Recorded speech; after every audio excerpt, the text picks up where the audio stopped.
గత కొంతకాలంగా దీపికను ప్రేమించినటువంటి నవీన్ ఘాతకానికి పాల్పడినటువంటి పరిస్థితి కనిపిస్తోంది. ప్రేమోన్మాదిగా మారిపోయినటువంటి వ్యక్తి ప్రేమించిన అమ్మాయి తనని పెళ్లి చేసుకోవడానికి నిరాకరించింది. ఎందుకంటే చదువుకుంటున్నటువంటి అమ్మాయి ఖచ్చితంగా తన చదువును మానేసి పెళ్లి చేసుకుంటానంటే వెళ్ళిపోయేంత ఆలోచనలు అయితే ఇప్పుడైతే లేరు. ఖచ్చితంగా పెళ్లికి నిరాకరించిందనే ఉద్దేశంతో, దీనికి తోడు తల్లి కూడా పెళ్లికి నిరాకరించిందనే ఆలోచనతోనే ఈ ప్రేమోన్మాది దాడి చేసినట్లుగా తెలుస్తుంది. ప్రస్తుతం ఆ ఇంటి వద్దే ఉన్న మనమైతే చూడొచ్చు. ఇక్కడ ఈ విషయం తెలిసిన వెంటనే చాలామంది సన్నిహితులు ఇక్కడికైతే వచ్చినటువంటి పరిస్థితి కనిపిస్తుంది. అదేవిధంగా పోలీసులు స్వయాన విశాఖ సిపి సంఖ్యపత్ర బాక్సీ కూడా లోపల విచారణ అయితే చేస్తున్నటువంటి పరిస్థితి కనిపిస్తుంది. ఒక్కసారి నేను ఇంటికి సంబంధించినటువంటి లోపల భాగాన, ఎందుకంటే లోపల దర్యాప్తు జరుగుతున్నటువంటి నేపథ్యంలో ఎవరిని కూడా లోపలికి వెళ్ళనిస్తున్నటువంటి పరిస్థితి లేదు. కనిపిస్తున్నటువంటి ఒక చెక్క డోర్ కనిపిస్తుంది కదా, ఆ చెక్క డోర్ నుంచి లోపలికి వెళ్ళి వాళ్ళు వెనక వైపున అయితే నివాసం ఉంటున్నటువంటి పరిస్థితి ఉంది. ఎవరు లేనటువంటి సమయంలో అటు దీపిక, తల్లి లక్ష్మి ఇద్దరు కూడా ఇంట్లో ఉన్నారు. తండ్రి కార్ డ్రైవర్గా పనిచేస్తున్నటువంటిది అయితే ఉంది. అతను డ్యూటీకి వెళ్ళిపోయినటువంటి సమయంలోనే ఈ హత్య అనేది జరిగినట్లుగా ప్రాథమికంగా తెలుస్తున్నటువంటి పరిస్థితి అయితే ఉంది. ముఖ్యంగా లోపలికి ఎవరు లేనటువంటి సమయంలో కత్తి తీసుకుని లోపలికి వెళ్ళినటువంటి నవీన్ అటు ఆ దీపిక మీద, అదేవిధంగా తల్లి మీద దాడి చేసినటువంటి పరిస్థితి అయితే ఉంది. అయితే ఇద్దరి మీద దాడి చేస్తున్నటువంటి సమయంలో నవీన్ అడ్డుకునే ప్రయత్నం అయితే చేశారు. ఈ నేపథ్యంలోనే తల్లి లక్ష్మిని విచక్షణ రహితంగా పొడిచినటువంటి నేపథ్యంలోనే ఇంటి లోపల గదిలోనే ఆమె సంఘటనా స్థలంలోనే చనిపోయినటువంటి పరిస్థితి కనిపిస్తుంది. అదేవిధంగా దీపికను కూడా గొంతు కోసి హత్య చేసే ప్రయత్నం అయితే చేశాడు. ఈ హత్య చేసిన తర్వాత అతను పరారీ అయినటువంటి పరిస్థితి కనిపిస్తుంది. అయితే గొంతు కోసినటువంటి వెంటనే అటు దీపిక కూడా ఆ వెనక గదిలో నుంచి దాదాపుగా ఇక్కడికి ఇంచుమించుగా 50 అడుగుల పైన ఉంటుంది. ఆ గొంతు కోసిన తర్వాత అతని గొంతుని పట్టుకుని ఆమె రక్తం అంతా కూడా బయటకు రాకుండా ఉండేలాగా కొంత కష్టపడుతూ బయటకు వచ్చినటువంటి పరిస్థితి అయితే ఉంది. అలా ఇప్పుడు ప్రస్తుతం పోలీసులు లోపలికి వెళ్తున్నటువంటి దారే దీపిక కూడా బయటకు వచ్చినటువంటిది. అంటే ఆ లోపల నుంచి ఇంట్లో హత్య ప్రయత్నం జరిగిన తర్వాత ఆ గొంతు కోసిన తర్వాత కూడా చాలా ధైర్యంగా, ఎందుకంటే లోపలే కనుక ఖచ్చితంగా అటు లోపల నుంచి బయటకు వచ్చే అవకాశం లేకపోతే దీపిక కూడా ఈ పాటికి చనిపోయే అవకాశం అయితే ఉండు. ఆ తల్లి చనిపోయినా కూడా ఇతను పారిపోతున్నటువంటి సమయంలో చాలా ధైర్యంగా లోపల నుంచి దీపిక, ఇప్పుడు మనుషులు లోపల నుంచి బయట నుంచి లోపలికి తిరుగుతున్నటువంటి వేలో నుంచే ఈ కనిపిస్తున్నటువంటి ప్లేస్లో చాలా చోట్ల రక్తపు మరకలు అయితే ఉన్నటువంటిది అయితే ఉంది. ఇంకోటి గేట్ తీసుకుని మనమైతే చూడొచ్చు. ఇప్పుడు నేను నిలబడినటువంటి ఈ ప్లేస్లోకి ఇక్కడికి వచ్చిన తర్వాత గొంతు పట్టుకుని రక్తపు మడుగులో ఉన్నటువంటి పరిస్థితి అయితే ఉంది. అయితే ఆ సమయంలో అంటే నేను నిలబడినటువంటి ప్లేస్లో కూడా రక్తపు మరకలు అయితే ఉన్నాయి. కానీ వాటిని చూపించకూడదు కాబట్టి రక్తపు మరకలు అయితే చూపించట్లేదు. ఇదంతా కూడా చూస్తున్నటువంటి ప్లేస్ని ఒకసారి మనం గమనించి చూస్తే ఇది రోడ్డు, ఈ ఎదురు షాపింగ్ కాంప్లెక్స్ ఉంది, షాపులు ఉన్నాయి, వెనక వైపు నివాసం ఉంటున్నటువంటి ప్రాంతం. కానీ లోపల జరిగినటువంటి ఈ హత్యకి సంబంధించి ఏ ఒక్కరికి కూడా తెలియలేదు. లోపల చాలా సైలెంట్గా హత్య చేసి బయటకు వచ్చినటువంటి పరిస్థితి ఉంది. ప్రస్తుతం మనతో పాటు ఎస్ఐ భాస్కర్ రావు గారు. అంటే మీ ఒంటి మీద రక్తం ఉంది, అంటే తల్లిని తీసుకొచ్చినవా లేకపోతే గొంతు కోసినటువంటి ఆ దీపకి సంబంధించి హాస్పిటల్ తీసుకెళ్ళిన సమయం? మాకు ఇన్ఫర్మేషన్ వచ్చిందండి. ఆ అమ్మాయిని ఇమీడియట్గా సేవ్ చేయాలనే ఉద్దేశంతోనే నేనే అమ్మాయిని హాస్పిటల్ తీసుకెళ్ళి అడ్మిట్ చేశాను.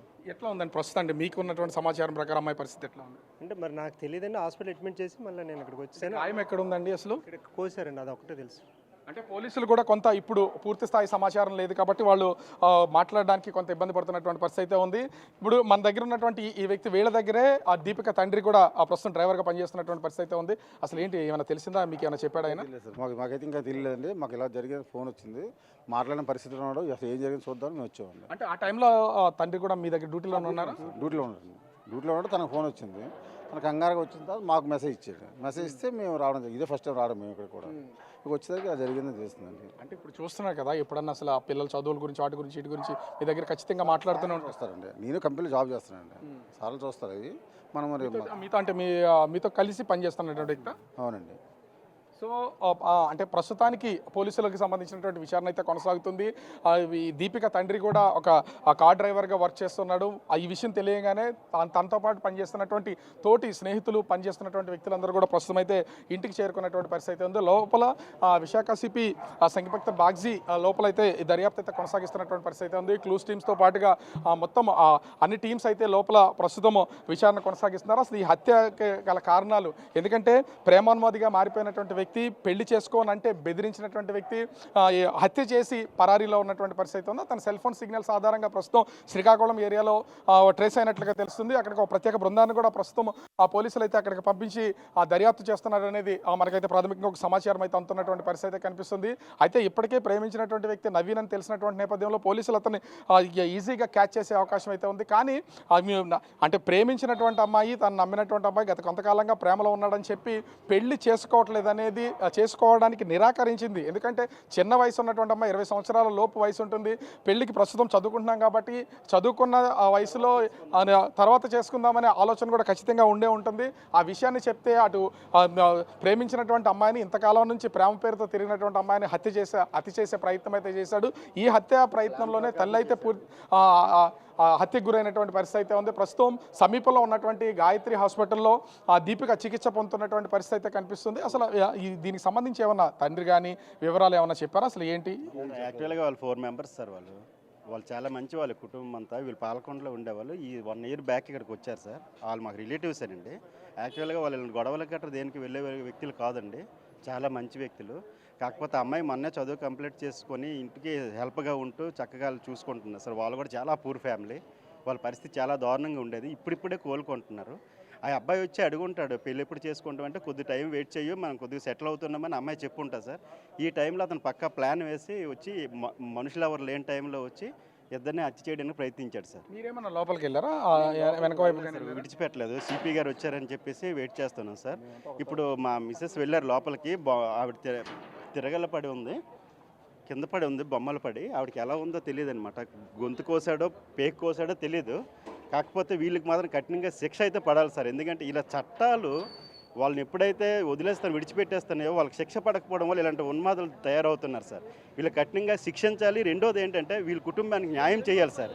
న్యాయం చేయాలి సార్. ఎందుకంటే ఇది ప్రతి ఒక్కరు చెప్పుకునే విషయాల్లో తప్పితే అమల్లోకి రావట్లేదు. కానీ ప్రతి ఒక్కరు పెద్ద వాళ్ళంతా దీనిలో ఇన్వాల్వ్ అయ్యి ఇలాంటి ప్రేమానువాదాలకి కఠినమైన శిక్ష విధిస్తే ఖచ్చితంగా రెండో తప్పు జరగకుండా ఉంటుంది సార్. దయచేసి మీ మీడియా ద్వారా వాళ్ళ కుటుంబానికి న్యాయం చేయాలని, వాళ్ళకి తగిన న్యాయం జరగాలని మేము కోరుకుంటున్నాం సార్. లోపల అంటే హత్య జరిగిన తర్వాత లోపలికి వెళ్ళి ఆ చనిపోయినటువంటి లక్ష్మిని కూడా చూసి వచ్చినటువంటి ప్రత్యక్ష సాక్షి ఉన్నారు. లోపలికి వెళ్ళారు కదా, అక్కడ ఏమవుతారు వాళ్ళు? మీ రిలేషన్ పొజిషన్ ఎట్లా ఉందండి అసలు? మా అక్క సార్ యాక్చువల్గా చూపించలేదు.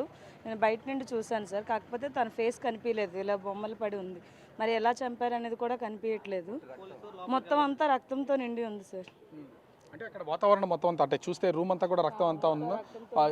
అంటే తల్లి కూతుల మీద దాడి చేసే సమయంలో రూమ్ అంతా చెల్లాచెదరైపోయిన కనిపిస్తుంది. మేబీ సార్ అలాగే జరుగుంటుంది. యాక్చువల్గా ఎవరూ లేని టైంలో అబ్బాయి వచ్చాడు సార్. అప్పటికే అమ్మాయి కూడా యాక్చువల్ తనకు ముందే తనకు చాలా భయం ఎక్కువ సార్. మరి అసలు ఏం జరిగిందో తెలీదు. మొత్తానికైతే తనంతా ఆ రక్తపు మడుగులోనే ఉంది సార్. మొత్తానికి తనకు మాత్రం న్యాయం జరగాలి సార్. అలాంటి వాళ్ళని చాలా కఠిన శిక్ష వేయాలి సార్. నిజంగా ఇలాంటివి ప్రేమోన్మాదులు చాలామంది తయారవుతున్నారు. ఈ జనరేషన్లో ఆడపిల్లలు తల్లిదండ్రులను చాలా భయపడాల్సి వస్తుంది సార్. ఇది సీఎం వరకు తీసుకెళ్ళండి, ఇలాంటి వాళ్ళని శిక్షించండి సార్. సో చూస్తున్నాం, ఒక పక్క నుంచి విచారణ అయితే కొనసాగుతున్నటువంటి పరిస్థితి అయితే కనిపిస్తుంది.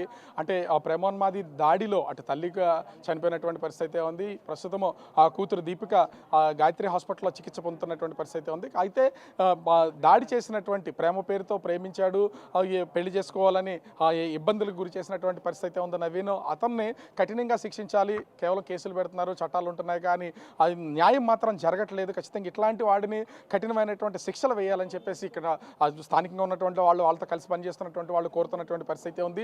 ప్రస్తుతం అయితే పోలీసులు లోపల విచారణ అయితే కొనసాగుతున్నటువంటి పరిస్థితి ఉంది. ఆ క్లూస్ టీమ్స్తో పాటుగా విశాఖ సిపిఎస్ స్వయంగా ఈ కేసుని దగ్గరుండి పర్యవేక్షణ చేస్తున్నటువంటి పరిస్థితి ఉంది. ఆధారాలన్నింటినీ కూడా సేకరిస్తూ ఉన్నారు. ముఖ్యంగా చూస్తే ఆ సంఘటన జరిగినటువంటి లోపల ఆ గదిలో చెల్లాచెదిరిపడినటువంటి వస్తువులు, ఒకటి కత్తి తీసుకుని వచ్చాడు, అది తను తీసుకెళ్లిపోయాడో లోపలే పోలీసులు స్వాధీనం చేసుకున్నారని తెలిసే అవకాశం అయితే ఉంది. స్వయంగా సమాచారం వచ్చిన వెంటనే లోకల్గా ఉన్నటువంటి ఎస్ఐ భాస్కర్ రావు కూడా అంటే హత్య ప్రయత్నం జరిగిన తర్వాత ఆ యువతని తీసుకుని హాస్పిటల్ అయితే అడ్మిట్ చేసినటువంటి పరిస్థితి అయితే ఉంది. మరి కొద్దిసేపట్లో దీనికి సంబంధించినటువంటి పూర్తి ఆధారాలు దొరికే అవకాశం అయితే ఉంది. ఇప్పటికీ సెల్ ఫోన్ సిగ్నల్లో అటు నవీన్వి ట్రేస్ అయినటువంటి నేపథ్యంలో అతన్ని పోలీసులు అయితే పట్టుకుని విచారణ అయితే వేగవంతం చేసే అవకాశం అయితే కనిపిస్తుంది. కానీ ప్రేమించి ప్రేమ పేరుతో ప్రేమించానని తిరగడం కొంతకాలం ఆ నమ్మకంగా ఉండడం పెళ్లికి నిరాకరించిందని. ఎందుకంటే చదువుకుంటున్న అమ్మాయిలు ఇప్పుడిప్పుడే ఎదుగుతున్నటువంటి అమ్మాయిలు కూడా ఇలా నిరాకరించినటువంటి వెంటనే చంపడం అనేది చాలా దారుణంగా కనిపిస్తున్నటువంటి పరిస్థితి.